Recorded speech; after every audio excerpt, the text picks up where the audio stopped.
वास्त होगा। और जैसे ही सुनते, जैसे ही राजा परीक्षित ने कहा सोने में वास्त होगा, सो इस सोने का मुकुट राजा परीक्षित पहने हुए थे, मुकुट में सवार होकर के सीधे मस्तिष्क में प्रवेश कर गया। आगे गए और भूख प्यास से परिश्रांत थे। जिसके अंदर ध्यान ने कलयुग सवार होता है उसको ज्यादा भूख लगती है, उसको ज्यादा प्यास लगती है। ये कलयुगी लोगों के लक्षण है। पूजा पाठ में रहेंगे, कथा श्रवण करेंगे। मैं बता रहा था कथा श्रवण दूध पान करके करना चाहिए केवल। बोले महाराज जी दूध दिन रात पान कराएंगे तो लीवर डैमेज हो जाएगा, दूसरे दिन कथा श्रवण करने लायक बचेंगे ही नहीं। बोले ठीक है एक टाइम फलाहार लो। बोले फलाहार लेंगे लेकिन बाद में आहार में तुरंत टूट पड़ेंगे, क्योंकि फलाहार से भी काम बनने वाला नहीं है। तो आगे कह दिया नोपवासो वर प्रोक्ता कथा विघ्न करो यदि। यहां तक कहा कि अपने सामने भोजन की थाली रख लो, कथा जिस प्रकार से सुनने में मन लगे वह काम करो, दिन रात खाओ, खाते जाओ, कथा सुनते जाओ। पर कथा सुनना केवल उद्देश्य है, कथा सुनना ही है।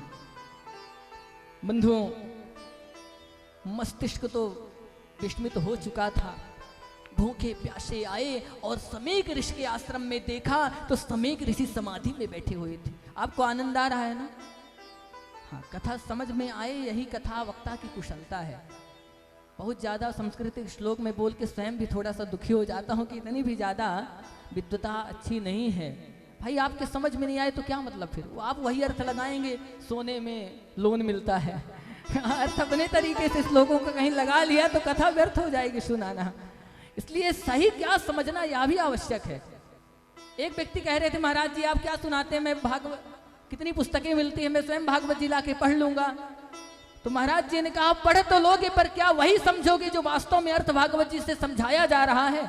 कहीं सोने में लोन मिलता है वो वाला अर्थ समझ लिए तब तो व्यर्थ हो जाएगा पूरा जीवन ही। इसलिए संत महापुरुषों का सानिध्य आवश्यकता है। जब तक कोई विद्वान अपनी वाणी से कथा नहीं कहेगा तब तक हृदय में कोई बात हृदयस्थ नहीं होगी, हृदयगत नहीं होगी, प्रविष्ट नहीं होगी। भूख प्यास में परिश्रांत थे, याचना की, समाधि में बैठे थे। बाबा भी सही थे, समाधि भी सही थी, कुछ प्रत्युत्तर प्रतिक्रिया नहीं आई। राजा परीक्षित क्योंकि पूरे एक छत्र, पूरे एक जम्बूद्वीप पृथ्वी के एक राजा हैं, अब अभिमान तो था ही, मैं राजा और इनके आश्रम में आया, अतिथि सत्कार करना चाहिए और ये अनदेखा कर रहे हैं। कलुषित बुद्धि थी, कलुषित बुद्धि थी। सोचा ये बाबा पाखंडी है, हमको देख के नाटक कर लिया, आंख बंद कर लिया, कहीं आतिथ्य सत्कार में परिश्रम न लग जाए, समय बर्बाद ना हो। एक मरा हुआ तक्षक सर्प गले में डाल दिया और क्रोध तो बहुत था लेकिन सर्प डाल के क्रोध शांत कर लिया और चले गए। कुछ ऋषि कुमारों ने जाकर के समीक पुत्र दधीच जी को बताया। दधीच ऋषि बंधुओं गोदावरी नदी में स्नान कर रहे थे, ये सुना कि मेरे पिता के गले में सर्प राजा परीक्षित ने डाल दिया है। सुयाग बबूले हो गए, ऋषि कुमार है, मैं बताता हूँ आपको, सुनाता हूँ हमेशा कि तपबल विप्र सदा वरियारा तिनके कोप न को रखवारा। ब्राह्मण यदि तपस्वी हो, धर्मनिष्ठ हो तो उस ब्राह्मण के श्राप से दुनिया की ऐसी कोई शक्ति नहीं जो बचा ले। यदि ब्राह्मण तपस्वी है तो आपको आशीर्वाद दे देगा, तो दुनिया में आपको कोई नहीं है जो आपका कुछ बिगाड़ दे। ब्राह्मण को तपस्वी आज होने की आवश्यकता है। ब्राह्मण युग निर्माता है, पूरे विश्व का पालन करने की क्षमता रखता है, लेकिन आज ब्राह्मण अधर्मी हो रहे हैं, सबसे दुख का विषय है। ब्राह्मण को तपस्वी होना चाहिए, सदाचारी होना चाहिए। ऋषि दधीच ने तुरंत कौशिकी गंडकी जो भी नदी रही हो हाथ में जल लिया और तुरंत श्राप दे दिया। इति लंघित मर्यादम तक्षकः सप्तमे हनि दंशति स्म कुलांगारम नोचितम में तदद्रुहम। हे राजा परीक्षित, तुम्हें राजर्षि होने का अभिमान है ना? तुम राजा हो इसलिए हमारे पिता का अपमान किए हो। जिस सर्प को तुमने मेरे पिता के गले में डाला है वही सर्प आज के 7वें दिन तुम्हारा मृत्यु का कारण बनेगा, आके डस लेगा, तुम्हारी मृत्यु हो जाएगी। ये ब्राह्मण बालक का श्राप है, दुनिया की कोई शक्ति तुम्हें नहीं बचा सकती। बंधुओं इस श्राप तो दधीच ऋषि ने दे दिया और आए पिताजी के सामने रोने लगे, रुदन करने लगे।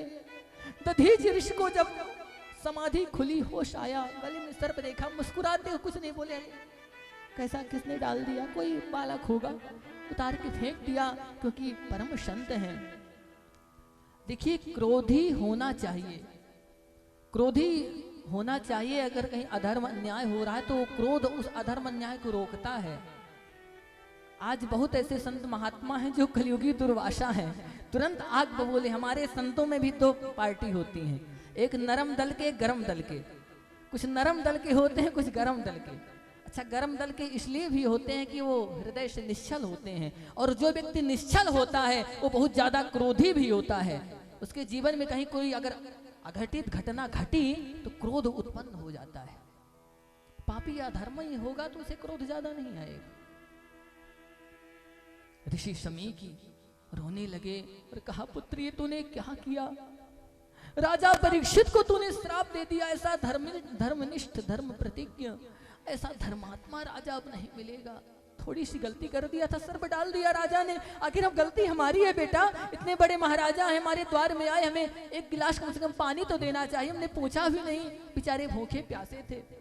तूने बेटा अच्छा नहीं किया, और तू समझ सकता है कि तेरे कारण राजा परीक्षित मारे जाएंगे, और राजा परीक्षित के मर जाने के बाद पूरी जनता में अराजकता फैल जाएगी, अधर्म परायण जनता हो जाएगी, स्त्रियां कुल विहीन हो जाएंगी, पवित्रहीन हो जाएंगी, और जातु वार्ष्णीय संकर, वर्ण संकर संतानें उत्पन्न होंगी, जिसका कारण तू बनेगा। बेटा तूने बहुत बड़ा धर्म किया है, लेकिन अब तो जो होना था सो हो गया।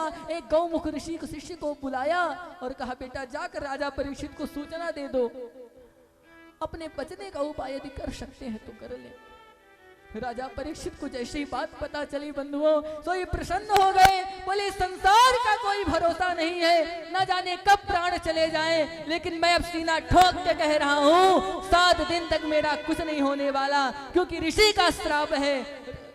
वृषा न जाए ऋषि मुखवाणी, 7 दिन तक मेरी मृत्यु तो नहीं होगी, और मैं 7 दिनों में अपना जीवन मंगल कर लूंगा, क्योंकि मृत्यु तो 7 दिन में ही होती है। कोई ना कोई दिन में तो होगी ही।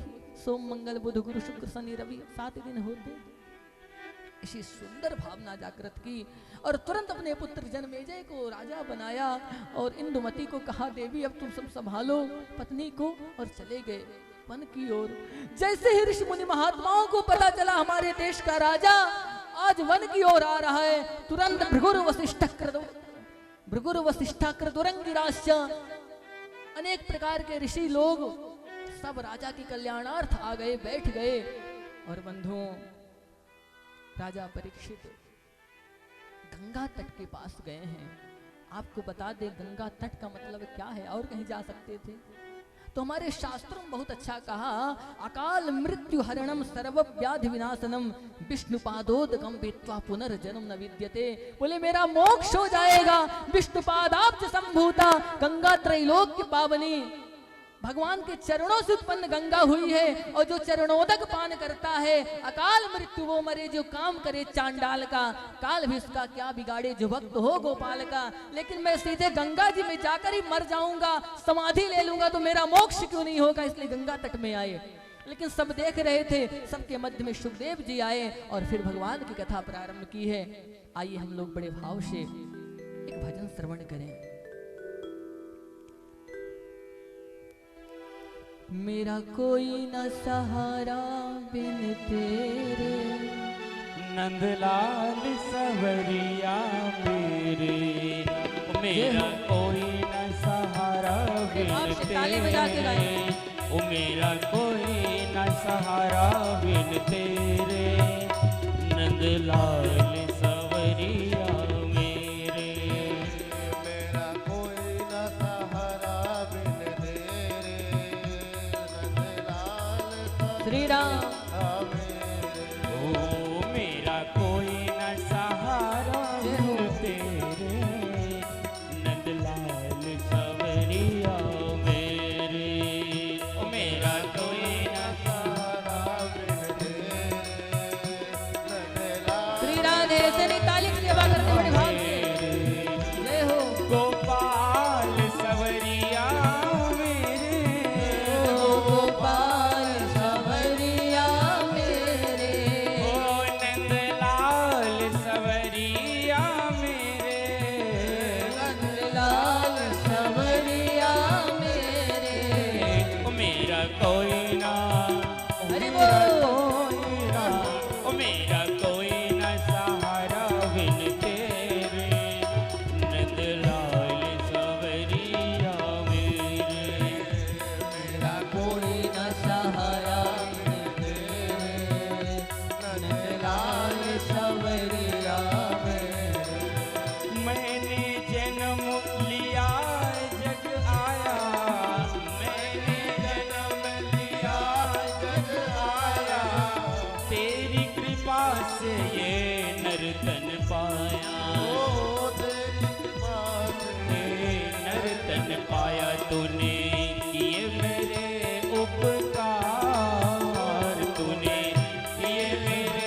नंदलाल सवरिया मेरे, मेरा कोई न सहारा बिन तेरे, नंदलाल सवरिया। बोल बाके बिहारी लाल की। हमारे अत्यंत प्रिय और आपको बताएं पूरे रीवा संभाग में अपनी पहचान रखने वाले बना दो बिगड़ी मेरी, बिगड़ी मेरी श्याम, बिगड़ी मेरी दाता, बिगड़ी मेरी श्याम, ओ मेरे बांके बिहारी लाल, बना दो बिगड़ी मेरी, मेरे बांके बिहारी लाल, बना दो बिगड़ी मेरी।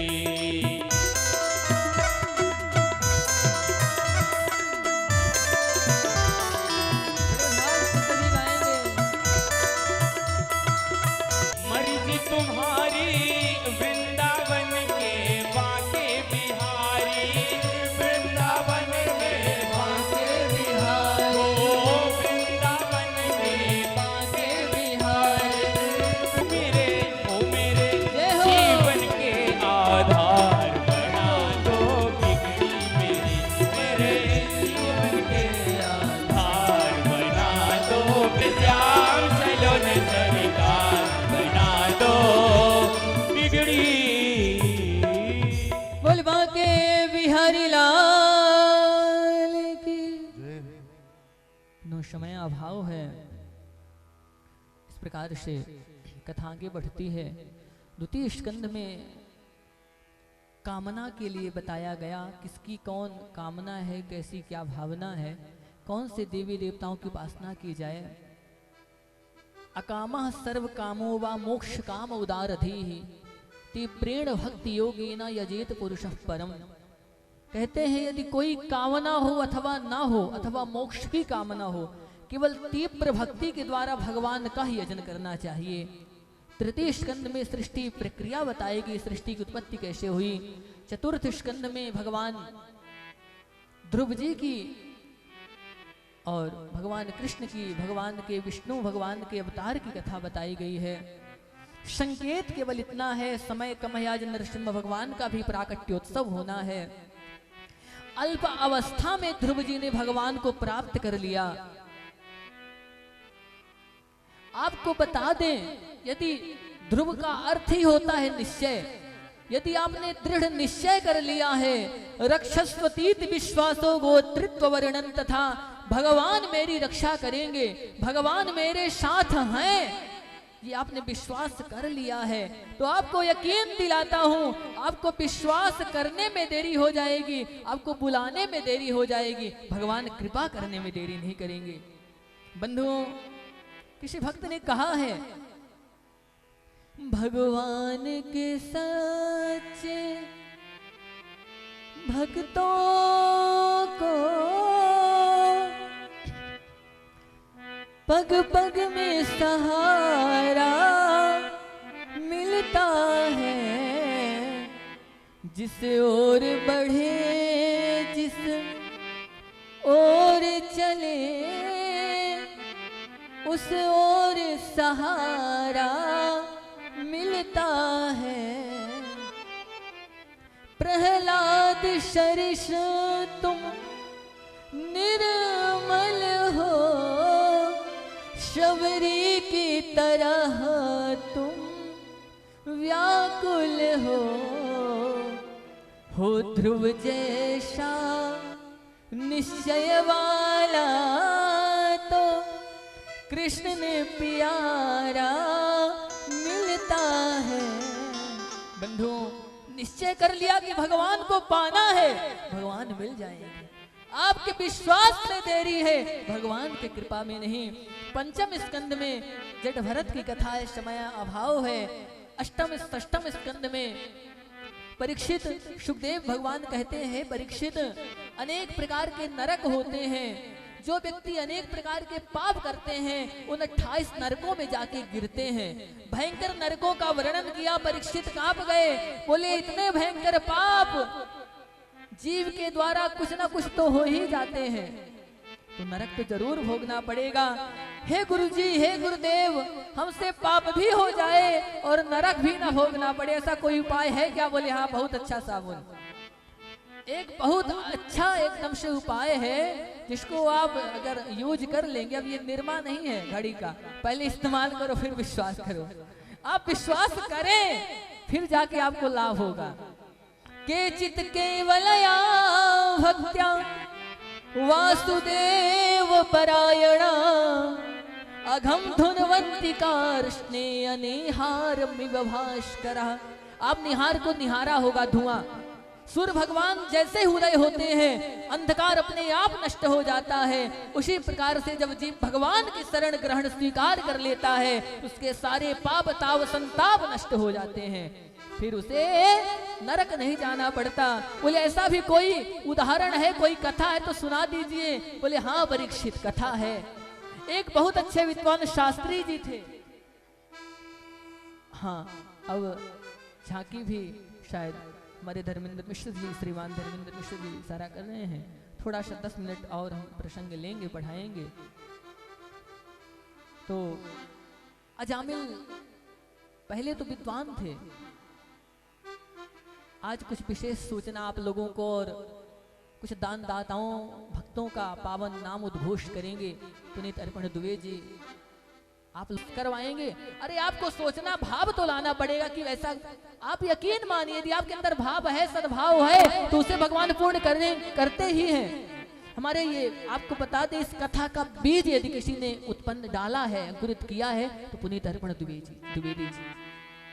आपने लीला इंटरनेशनल ग्राउंड में कहा कि महाराज जी आप यही कथा कहिए, लेकिन बंधु ये सारी चर्चाएं आपने विस्तार से फिर समिति के मध्य रखी और हमारे अमृतलाल जी, हुब्बलाल जी, राजेश मिश्रा जी, अखिलेश मिश्रा जी, हमारे रमाशंकर, अनेक प्रकार के भक्तों ने कहा नहीं नहीं ये कथा यही होगी।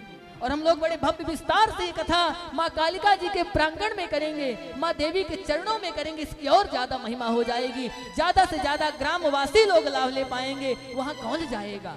ऐसी अद्भुत भावना से समन्वित होकर ऐसे भक्तों के लिए एक बार जोरदार ताली बजाकर अनंत सुख समृद्धि की कामना करिए। ऐसे भक्तों की आज आवश्यकता है, ऐसे कार्यकर्ताओं की आज हमारे राष्ट्र को आवश्यकता है। ऐसे भक्त नहीं होगी कथा कौन कराएगा। बंधुओं, भगवान के नाम को जो लेता है ना, और लेने के बाद प्राण चले गए फिर पाप नहीं किया तो मोक्ष को प्राप्त हो जाता। बस यही संदेश है, यही शिक्षा है।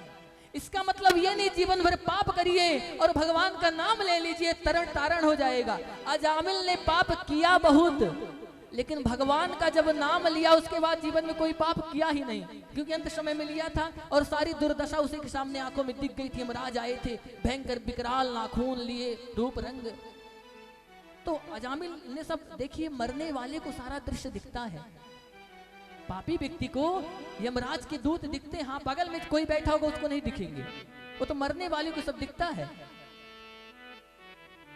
अजामिल उस दिन से भगवान की भक्ति करने लगा। कथा विस्तार से आप सभी जानते हैं। अपने पुत्र का नारायण नाम रख दिया था, नारायण के बहाने से भगवान का नाम लेता था। और आपको बता दें, भाय कुभाय अनख आलसहूं, नाम जपत मंगल दिशित सहूं। कोई व्यंग में, हंसी मजाक में भी प्रभु का नाम ले उसका कल्याण होता है। जैसे अग्नि कोई स्तुति करके छुए, गाली दे के जलाएगी ही, उसी प्रकार से प्रभु का नाम गाली दे करके लो या प्रेम से लो। केवल भगवान के नाम में शक्ति कल्याण करने की है। आप कितने बुरे हुए भगवान नहीं देखते हैं, केवल काम उनका है कल्याण करना बस। बोलिए श्री कृष्णचंद्र भगवान की। और आगे भगवत धर्म का निरूपण विष्णु दूतों के माध्यम से है। और आगे चल करके बंधुओं, वृत्रासुर की कथा आती है। वृत्रासुर ने भगवान से बहुत अच्छा वरदान मांगा है, हे प्रभु मुझे अपना दास बना लीजिएगा। और आइए भजनों के माध्यम से एक पंक्ति श्रवण करते हैं। मुझे दास बना कर रख लेना भगवान तुम हाथ उठा के ऐसे बड़े अपने भाव से गाएंगे। चरणों में, मुझे दास बना कर रख लेना भगवान तुम अपने चरणों में, मुझे दास बना कर रख लेना भगवान तू अपने चरणों में। मुझे दास बना कर रख लेना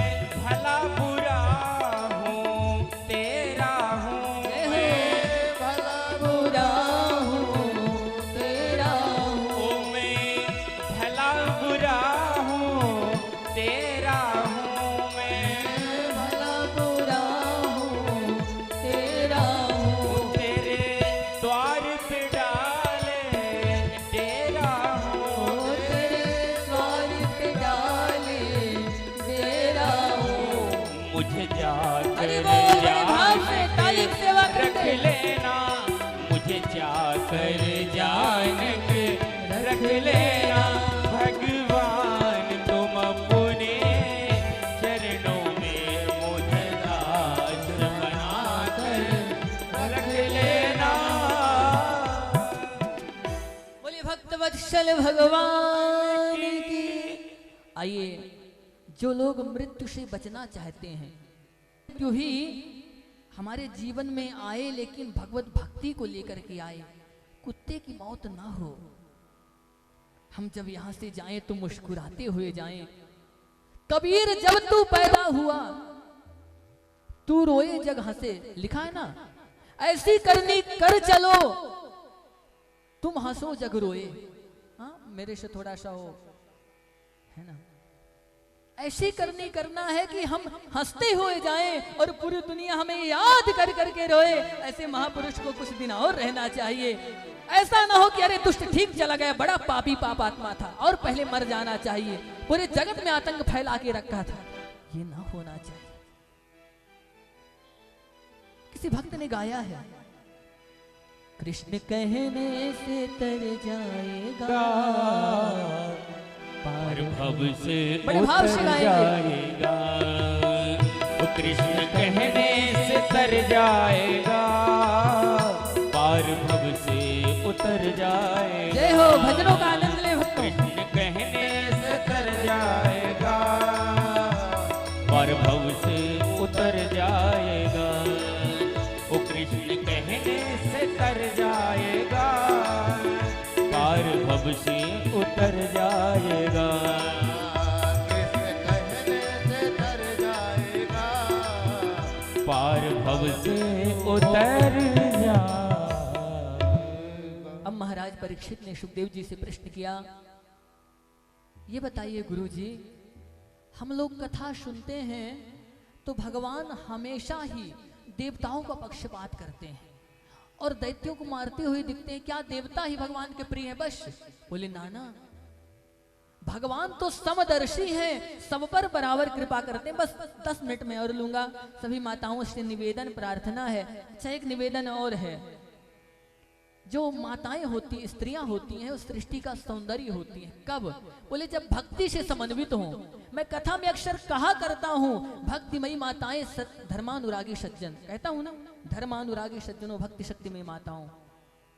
संकेत क्या है? बोले अपने आप घर में रहें, दुनिया भर के प्रपंच में रहें, आपकी शोभा नहीं है। आप लोग धर्म पत्नी हैं, अपने पति घर परिवार को धर्म से जोड़ दें, तभी आपकी शोभा है। स्त्रियां सृष्टि का सौंदर्य हुआ करती हैं। आप लोग यहाँ भी देखेंगे, माताएं बैठी, कितना सुंदर लग रहा है। और मेरा विश्वास है, माँ का दरबार आज नहीं तो कल पूरा भरेगा, पूरा पांडाल भरा रहेगा और अद्भुत शोभा होगी, मेरा ये विश्वास है। और ये सारी माताएं अपने अपने साथ 10-10 माताओं को लेके आएंगी। आएंगी कि नहीं?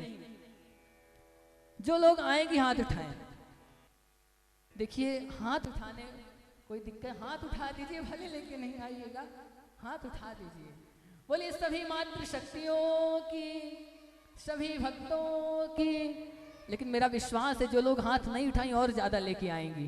वो मन से कह रहे हैं कि महाराज जी मैं हाथ नहीं लेके ही दिखाऊंगी, ला करके दिखाऊंगी, हाथ उठाने से काम मैं नहीं चलाऊंगी। बड़ा अद्भुत भाव है। राजा परीक्षित ने प्रश्न बहुत सुंदर किया था। सुखदेव जी ने कहा, जो तुम प्रश्न कर रहे हो वही प्रश्न राजसूय यज्ञ में जब भगवान ने अपने सुदर्शन चक्र से शिशुपाल के गर्दन को काटा, उसी क्षण नारद जी भी उसी सभा में बैठे थे, बगल में युधिष्ठिर जी बैठे थे। युधिष्ठिर ने तुरंत नारद जी से प्रश्न किया, आप ये बताएं देवर्षि, ये शिशुपाल तो भगवान को गाली दे रहा था, फिर इसकी सदगति कैसे हो गई? क्योंकि मरने के बाद शिशुपाल के शरीर से एक दिव्य ज्योति निकली और भगवान के चरणों में विलीन हो गई। ये सारा दृश्य युधिष्ठिर देख रहे थे और तुरंत प्रश्न किया, तो हे परीक्षित, जो उत्तर नारद जी ने दिया था धर्मराज युधिष्ठिर को, वही उत्तर मैं तुम्हें दे रहा हूं। परीक्षित, भगवान का नाम कोई किसी भाव से ले, उपासना में भेद हो सकता है, भगवान की उद्घोषणा है। ये यथा माम प्रवद्यन्ते ताम तथैव भजाम्य हम। भक्त मुझको जिस भाव से भजता है उसी भाव से मैं भी उसको भजता हूं। ये संकेत है यम यम चिंतयते कामम तम तम प्राप्नोति निश्चितम। आप जिस प्रकार से भगवान को मानोगे भगवान भी आपको वही भाव से मानेंगे। यदि भगवान को पुत्र बनाओगे तो पुत्र बन जाएंगे, मित्र बनाओगे तो मित्र बन जाएंगे, शत्रु भी बनाओगे तो शत्रु भी बन जाएंगे और खूब अच्छे शत्रुता निभाएंगे भी। किस प्रकार से रावण दुर्योधन दंत वक्र को मारा है भगवान ने, आप जानते हैं। ये शिशुपाल भगवान का संबंधी था, क्योंकि भगवान से एक संबंध जोड़ रखा था, भगवान को अपना शत्रु मानता था। भगवान ने कहा तुमने शत्रु माना है तो मैं भी शत्रु के रूप में तुम्हारा उद्धार करूंगा, पर मोक्ष तुम्हारा भी होगा। भगवान सब पर कृपा करते हैं। दैत्य भगवान से लड़ने आते हैं तो भगवान उन्हें लड़ाई में मार देते हैं, मोक्ष देते हैं। जो भगवान से प्रेम करते हैं उनका भगवान प्रेम पूर्वक कल्याण करते हैं। बस अंतर ये है, केवल शर्त ये है कि भगवान से संबंध होना ही चाहिए। एन केन प्रकारेण मन कृष्णा निवेशयेत। भगवान के श्री चरणों में आपका प्रेम हो। और बंधुओं, परीक्षित ने कहा ऐसा कोई दैत्य कुल में भी भक्त हुआ जिस पर भगवान ने कृपा करी? बोले हाँ, प्रहलाद महाराज जी हुए परम भागवत भक्त शिरोमणि प्रहलाद जी दैत्य कुल में जन्म लिए, जिस पर भगवान ने अद्भुत कृपा की। और इस कथा को मैं विस्तार से कहूं या ना कहूं, आप लोग क्या कहना चाह रहे हैं हमारे समिति के लोग? कथा हो? अच्छा हाँ, झांकी आ जाए, ठीक ठीक, झांकी को निकाल दें, कथा चलती रहेगी, कथा के अनुरूप प्रदर्शन भी होगा, अभिनय भी करते जाएंगे। बोले बाल कृष्ण लाल की। आई एक छोटा सा भजन मांगा है मैंने। देखिए प्रहलाद जी का जो वास्तव में जीवन का सार भाव था, प्रभु से निवेदन था, ये पंक्तियों में मैं आपको बता रहा हूं। मांगा है मैंने श्याम से वरदान एक ही, ताली बजा के गाएंगे। देखिए तेरी कृपा बनी रहे जब तक है जिंदगी, जय हो। तेरी कृपा बनी रहे जब तक है जिंदगी। मांगा है मैंने श्याम से, हो मांगा है मैंने श्याम से वरदान एक ही, वो तेरी कृपा बनी रहे जब तक है जिंदगी,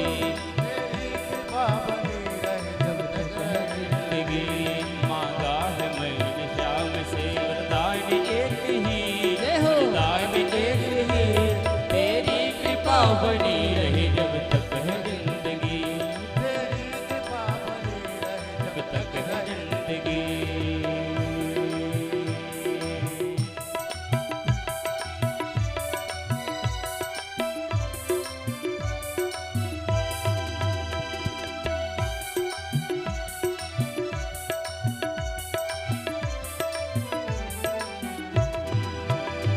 जिस पर प्रभु का हाथ था वो पार हो गए, जिस पर प्रभु का हाथ था वो पार हो गए।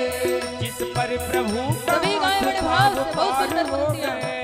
जिस पर प्रभु का हाथ था वो पार हो गए।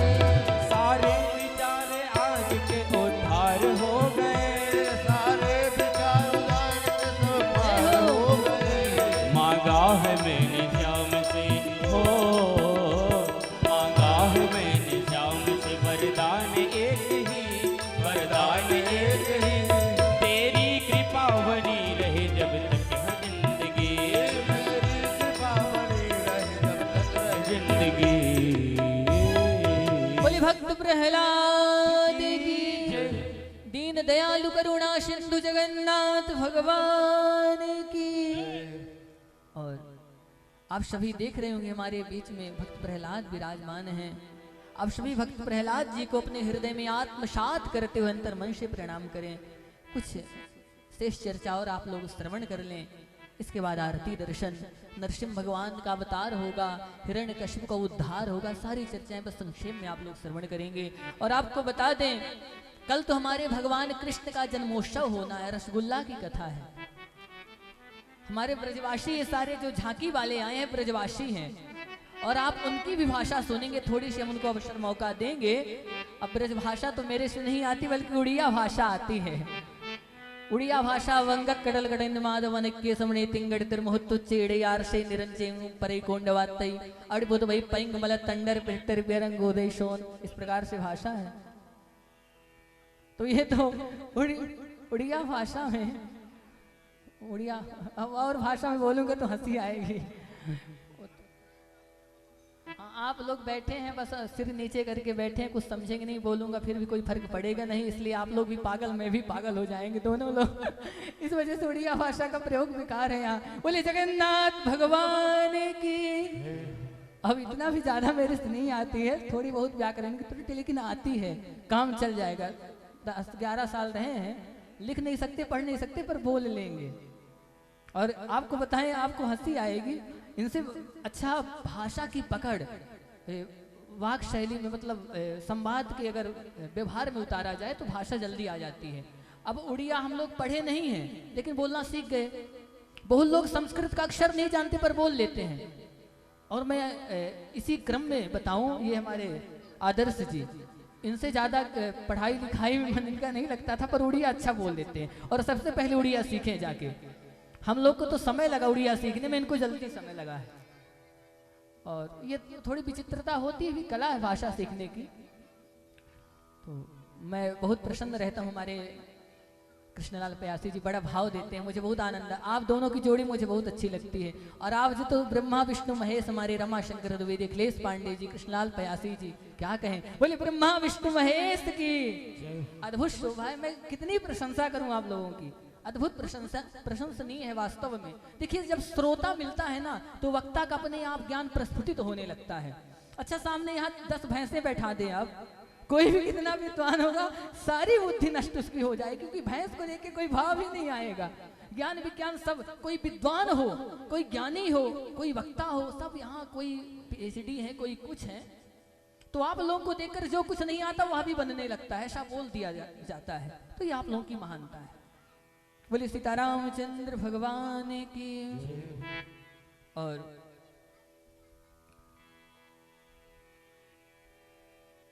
सुखदेव जी कहते हैं, परीक्षित, देवताओं के द्वारा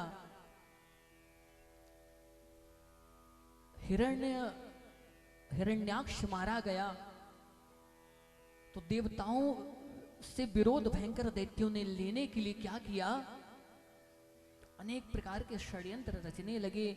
और उस समय दैत्यों के राजा बलि ने हिरण्यकशिपु को प्रधान दैत्य का सेनापति बनाया और तपस्या के लिए भेज दिया। क्योंकि हिरण्याक्ष का भाई हिरण्यकशिपु था, अपने भाई की मौत की प्रतिशोध की अग्नि में जलता हुआ तपस्या करने गया। और यदि तपस्या सेवा यदि बदले की भावना से की जाती है, किसी का कुछ बिगाड़ने की भावना से की जाती है तो अपने लिए घातक होती है, अपने लिए हानिकारक हो जाती है। इसने तपस्या तो करी, लेकिन दैत्यों को पता चला, देवताओं को, किसकी पत्नी कयाधु गर्भवती है, इसके गर्भ में प्रहलाद जी पल रहे हैं। इसको लगा, देवताओं ने सोचा परीक्षित कि हिरण्यकशिपु जब इतना आतंकवादी है और आतंक फैलाने के लिए तपस्या करने गया है तो इसका बालक भी ऐसे ही होगा। कयाधु को कैद करके ले गए और जैसे मारने के लिए तैयार हुए नारद जी तुरंत आए और समझाया, अरे देवताओं, इस तुम कयाधु को मार रहे हो ना, आपको पता है इस कयाधु के गर्भ में भगवान का परम भक्त प्रहलाद पल रहा है। ऐसा भक्त इस कलिकाल में होगा जो आज तक कोई भक्ति ऐसी कठिनता के साथ नहीं किया है। इसलिए देवताओं, इन्हें तुम मत मारो। देवताओं को समझाया, देवता चले गए और नारद जी कयाधु को अपने आश्रम में लेके आए और वरदान दिया, क्षेमा इच्छा प्रसूतये, हे बेटी, तुम जब चाहोगी, जब तक तुम्हारे पति तपस्या करके नहीं आ जाते तब तक तुम बालक को जन्म ही नहीं दोगी। तुम अपनी इच्छा से जब चाहोगी तब बालक को जन्म देना। नियम जो है 8-9 वर्ष के बाद, महीने के बाद प्रसव होता है, वो प्रसव तुम्हारी इच्छा के अनुकूल होगा। वो चाहे 100 साल हो जाए, लेकिन जब तुम्हारे पति आ जाएंगे उनके संरक्षण में तुम अपने बालक को जन्म दोगी। और बंधुओं, आश्रम में ऋषि कुमारों के मध्य नारद जी सुंदर सुंदर भगवान की कथा सुनाते, ज्ञान भक्ति वैराग्य की बात बताते और अंदर गर्भस्थ प्रहलाद जी सब सुनते रहे और भक्ति का बीज ऐसे प्रस्फुटित हो गया, ऐसे पल्लवित पुष्पित फलित हुआ कि जब प्रहलाद जी का जन्म हुआ बंधुओं, तो एक अद्भुत भक्त के रूप में प्रकट हुए। बोले भक्त प्रहलाद की। और ये प्रहलाद कैसे थे? बोले ब्रह्मण्याशील संपन्ना सत्य संधो जितेंद्रिया। बोले जितेंद्रिय थे, सबसे एकांत शांत रहते थे, किसी से ज्यादा कोई मतलब नहीं, खेल कूद में उन्हें ज्यादा मजा नहीं आता था। ब्राह्मण थे, ब्राह्मणों की सेवा करते थे, चरित्र संपन्न थे और नोद्विग्न चित्तो व्यसनेषु निष्प्रियः। उनका कभी चित्त उद्विग्न नहीं होता था, विचलित नहीं होता था, क्योंकि परीक्षित उन्हें बचपन से ही एक ग्रह लग गया था, टेढ़ी टांग वाला, जिसको कृष्ण ग्रह कहते हैं। अच्छा, नवग्रह आप लोगों ने सुना होगा पर कृष्ण ग्रह नहीं सुना होगा। ये कृष्ण ग्रह क्या है? बोले भगवान का अनुग्रह है। जिस पर भगवान की अनुग्रह हो जाए उस पर दुनिया के कोई ग्रह काम प्रभावित नहीं हो सकते हैं, उनका काम नहीं चलता है, प्रभाव नहीं चलता है।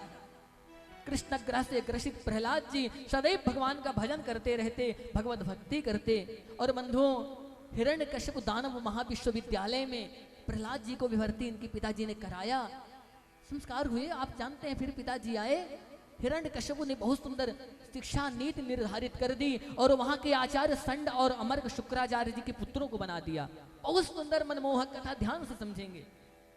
मेरे जीवन की बहुत सबसे प्रिय यदि प्रांजल मनोरंजक आलीशान शानदार यदि कोई कथा है तो ये प्रहलाद जी की कथा है। मैं अद्भुत बड़े भाव से प्रहलाद जी की कथा सुना, समया भाव है, इस वजह से आप लोग कहीं उठ के चले ना जाए, यहाँ भी डर बना रहता है, क्योंकि आप लोगों के कारण ही भाव आता है, कहीं बीच में चल पड़े तो क्या होगा। इसलिए बैठे रहिएगा 10-5 मिनट और। बोले श्री सीतारामचंद्र भगवान की।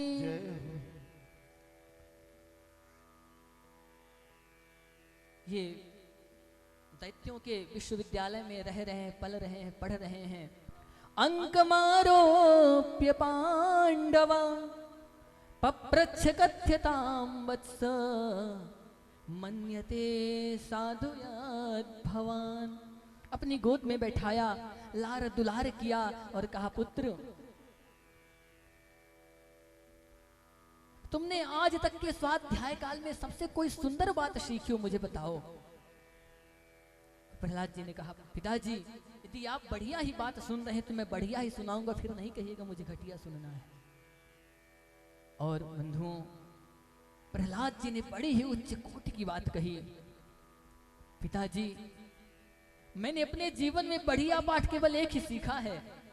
तत्साधु मन्ये सुरवरीय देहिनां सदा समुद्विग्न धियामसद्गृहात्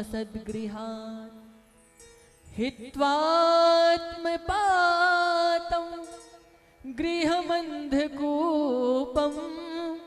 वनं गतो या धर्माश्रयेत्। हे पिताजी, ये गृह अंधकूपा से, कूप से, कुएं से, बोले गृहांधकूप से व्यक्ति अपने आप को ज्यादा से ज्यादा बचाने का प्रयास करे। ये गृहस्थ जीवन, ये संसार एक गृहांधकूप है। बोले कूप क्यों नहीं कहा? बोले कुआं कह देते तो कुएं में कोई ना कोई पनघट या कोई ना कोई पानी भरने जाता है। बोले गृहांधकूप, बोले जो झाड़ियों में, जंगल में, एकांत में कुआं होता जहां कोई आता जाता नहीं। बोले ये गृहस्थ जीवन, ये संसार गृहांधकूप है। पिताजी, यहाँ एक बार कोई गिर जाए ना तो चाह भी ले कि बचा ले मुझे कोई, अथवा बच ले, बच नहीं पाता, क्योंकि ना कोई निकालता है ना स्वयं बच पाता है, कोई चांस ही नहीं रहता। पिताजी, अपने आप को प्रयास करना चाहिए, ये संसार के रूप, गृहांध रूपी संसार से अपने आप को बचा ले। मोह निशा सब सो बनिहारा, देखा ही स्वप्न अनेक प्रकारा। ये संसार केवल मोह का है। जैसे रात्रि में आप स्वप्न देखते हैं, मैं कलेक्टर हो गया, मजिस्ट्रेट हो गया, कभी हवाई जहाज में उड़ते देखते हैं, जागे तो ज्यों के त्यों बिस्तर में। उसी प्रकार से अनेक प्रकार की कामनाओं में हम खोए हुए होते हैं, गोता लगाए हुए होते हैं। जैसे ही याद स्मरण आता है, सोई हमारा केवल एकमात्र आश्रय स्थान भगवत चरण है, भगवान का धाम है।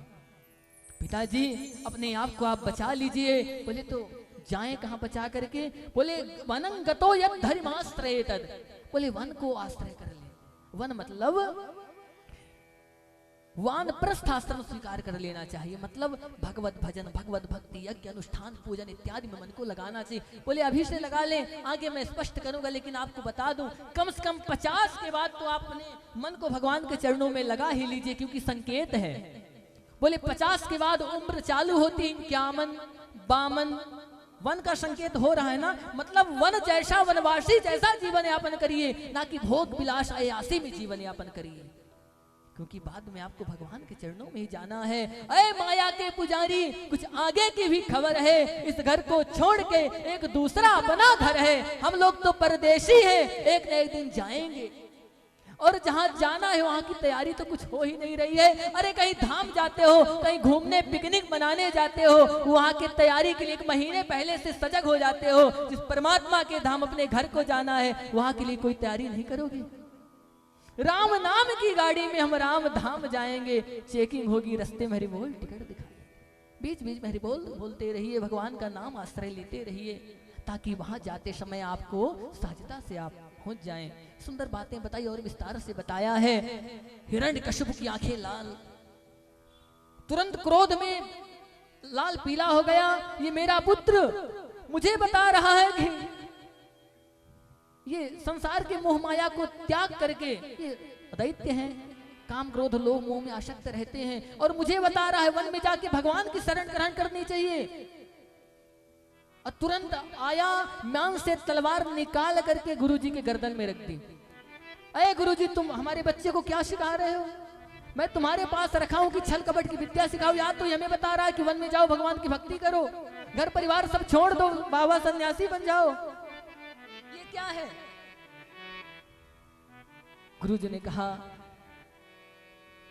हे राजन, हे महाराज, ऐसी कोई यहाँ शिक्षा नीति निर्धारित नहीं है। आपने जो पाठ्य पुस्तक सिलाबस आपने रखा है, सिलेबस, जो पाठ्यक्रम में आपने जो विषय वस्तु निर्धारित किया वही पढ़ाया जाता है, उसके अतिरिक्त हम अलग से कुछ और नहीं सिखाते हैं भाई। ये पता नहीं ये सब कहां से सीख लिया है, लेकिन मुझे अवसर दीजिए, मौका दीजिए, मैं आपके पुत्र को सुधार दूंगा। यूं कहे बुझा समझा करके हिरण्यकशिपु तो चला गया, और गुरुजी ने कहा कि लाओ छड़ी डंडा, इस दुष्ट बालक को मैं सुधारता हूं।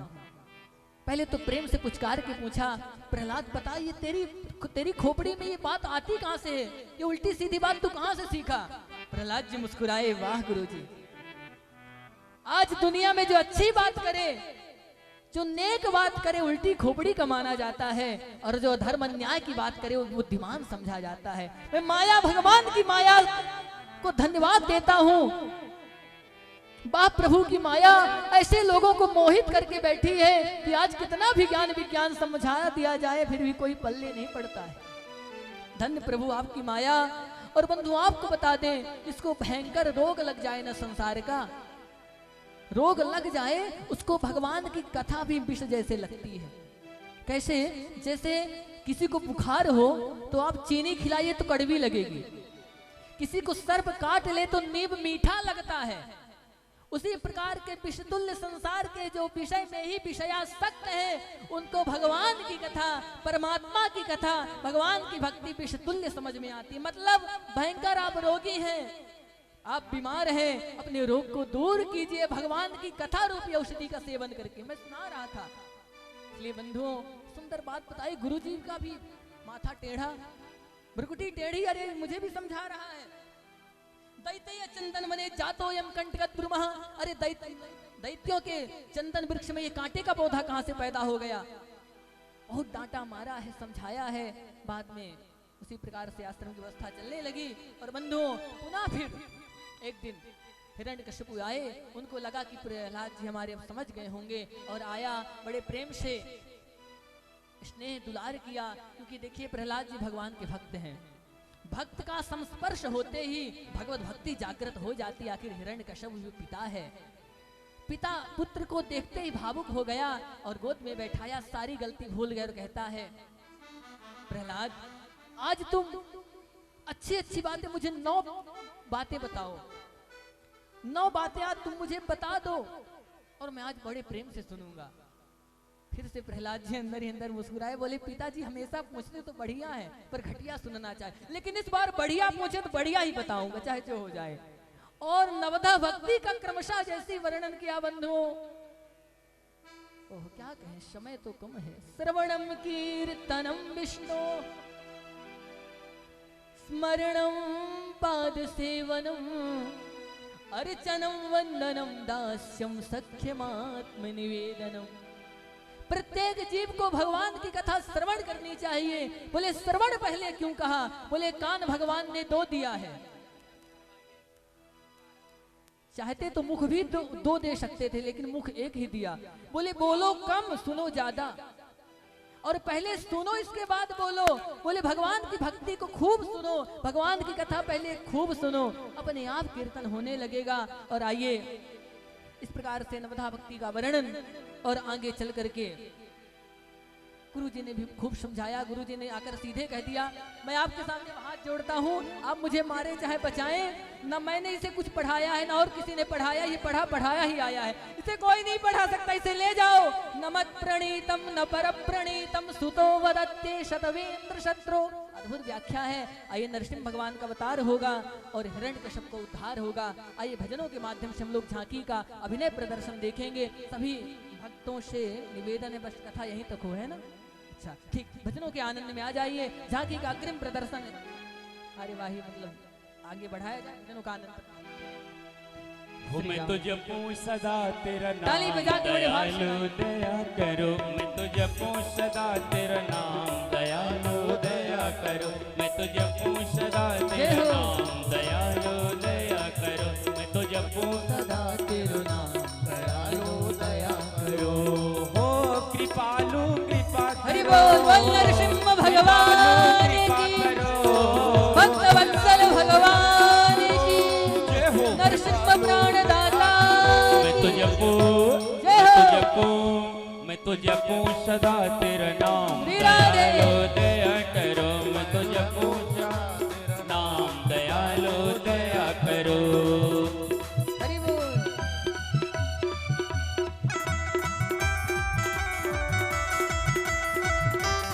जय हो।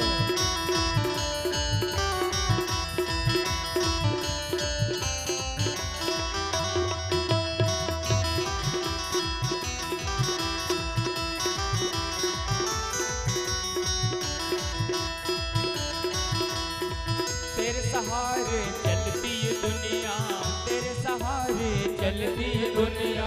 प्यार में बसती ये मन मुनिया, प्यार में बसती ये मन मुनिया। मैं तो जपूं, मैं तो जपूं, मैं तो जपूं सदा तेरा नाम, दयालु दया करो। मैं तो जपूं सदा तेरा नाम, दयालु दया करो।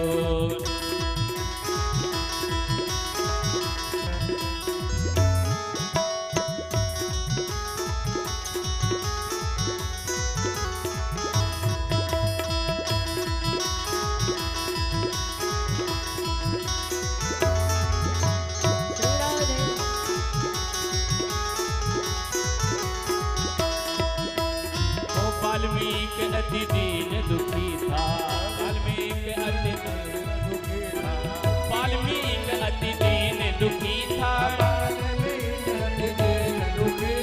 पूरे कर्म में सदा लीन था, लीन था। हो गए भवसागर से पार लेकर नाम तेरा, हो गए भवसागर से पार लेकर नाम तेरा। मैं तो जपूं सदा तेरा नाम, दयालु दया करो। मैं तो जपूं सदा तेरा नाम, दयालु। अरे मुरली बजैया की आरती कृष्ण कन्हैया की। अधर धर अधर धर अधर धर मुरली बजैया की आरती कृष्ण कन्हैया की। अधर धर मुरली बजैया की आरती कृष्ण कन्हैया की। कृष्ण तुम मथुरा जन्म लियो, कृष्ण तुम मथुरा जन्म लियो, कृष्ण तुम मथुरा जन्म लियो, कृष्ण तुम मथुरा जन्म लियो। कृष्ण तुम भूमि भार न्यारो, कृष्ण तुम भूमि भार न्यारो। कि बन बन गाय चरैया की, अधर धर मुरली बजैया की, कि धन धर गाय चरैया की, अधर मुरली बजैया की। आरती कृष्ण कन्हैया की, अधर धर मुरली बजैया की, आरती कृष्ण कन्हैया की, आरती कृष्ण कन्हैया की, अधर धर मुरली बजैया की, आरती कृष्ण कन्हैया की, अधर धर मुरली बजैया। ओ कृष्ण तुम यशोदा के छैया, कृष्ण तुम यशोदा के छैया, श्याम बलदाऊ के भैया, श्याम बलदाऊ के भैया। कि बन बन गाय चरैया की, धर धर मुरली बजैया की, कि बन बन गाय चरैया की, अधर धर मुरली बजैया की। कृष्ण तुम कंसासुर मारो, कृष्ण तुम कंसासुर मारो, श्याम तुम भूमि भार त्यारो, कालिया नागिन थैया की, अधर धर मुरली बजैया की, कालिया नागिन थैया की, अधर धर मुरली बजैया की। आरती कृष्ण कन्हैया की, अधर धर मुरली बजैया की, आरती कृष्ण कन्हैया की, अधर धर मुरली बजैया। ओ कृष्ण तुम अर्जुन को प्यारो, कृष्ण तुम अर्जुन को प्यारो, श्याम तुम भक्तन रखवारो, श्याम तुम भक्तन रखवारो। कि जमुना रास रचैया की, अधर धर मुरली बजैया की, जमुना तट रास रचैया की, अधर धर ओ कि जमुना रास रचैया की, अधर धर मुरली बजैया की, मुरली बजैया की। आरती कृष्ण कन्हैया की, अधर धर मुरली बजैया की, आरती कृष्ण कन्हैया की, मुरली बजैया की। कर्पूर गौरम करुणावतारम, संसार सारम भुजगेन्द्रहारम, सदा वसंतम हृदयारविन्दे, भवं भवानी सहितं नमामि। त्वमेव माता च पिता त्वमेव, त्वमेव बन्धु च सखा त्वमेव, त्वमेव विद्या द्रविणं त्वमेव, त्वमेव सर्वं मम देव देव। हरे रामा राम राम हरे हरे, हरे कृष्णा हरे कृष्णा, हरे कृष्णा।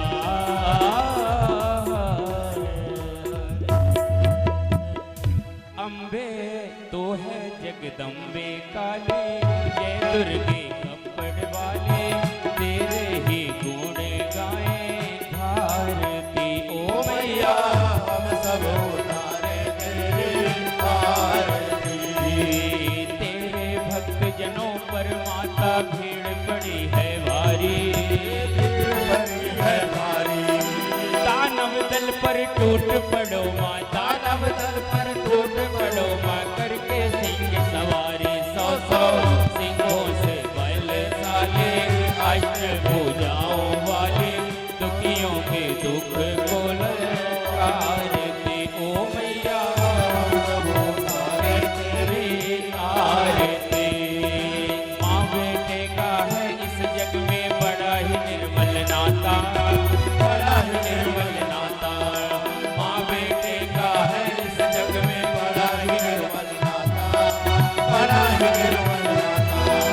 पूत कपूत सुनी है परिणाम, पूत कपूत सुनी है परिणाम, माता सुनी को माता सबको करुणा बरसाने वाली, अमृत बरसाने वाली, दुखियों के दुख को निवारती। ओ मैया हम सब उतारे तेरे आरती।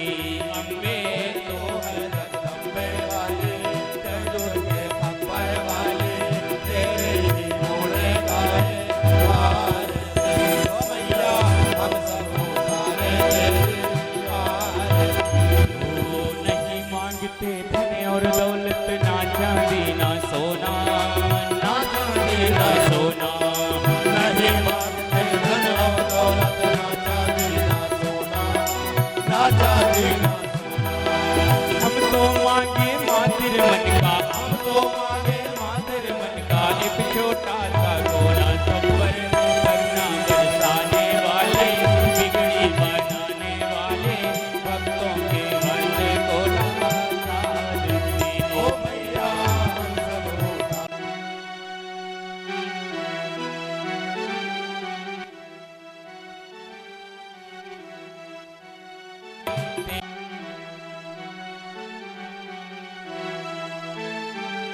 सब उतारे तेरी आरती, अम्बे तो है जगदम्बे काली, जय दुर्गे अम्बर वाली। या देवी सर्वभूतेषु दयारूपेण संस्थिता, नमस्तस्यै